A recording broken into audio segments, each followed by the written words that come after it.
naturelle, eh bien de nombreuses espèces sont aujourd'hui protégées. Alors ici à Musicat, toutes nos otaries sont nées en captivité. Elles nous viennent de différents parcs européens, elles nous viennent de Hollande, d'Allemagne et de Belgique. Les otaries, ce sont des mammifères marins, au même titre que les baleines ou les dauphins, c'est-à-dire que ces animaux, eh bien, ils possèdent des poumons, et bien qu'ils vont la plupart du temps dans l'eau, ils vont remonter à la surface de celle-ci pour pouvoir y respirer.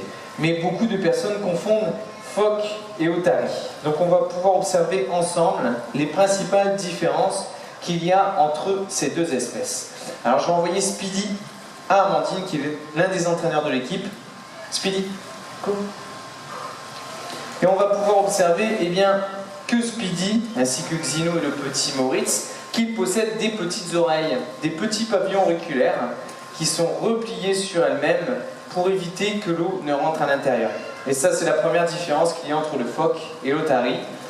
Car les otaries ont des oreilles, alors que les phoques, eux, ont des oreilles, mais elles sont internes. Donc ça forme simplement un petit trou de chaque côté de la tête. Alors que là, on peut vraiment observer chez l'otarie les petits pavillons. Ça, c'est la première différence. Est-ce que vous connaissez la deuxième différence qu'il y a entre un phoque et une otarie? C'est pas pareil. Regardez bien.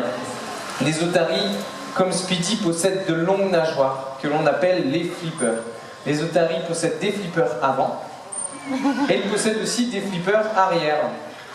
Et donc ces animaux, ils ont une démarche quadrupède, un peu comme un chien, c'est-à-dire qu'ils vont solliciter les 4 membres pour se déplacer sur les rochers, et non pas cette démarche eh bien, que peut avoir une otarie, démarche quadrupède. Le phoque, lui, va ramper sur le sol, il va onduler le corps pour effectuer un déplacement.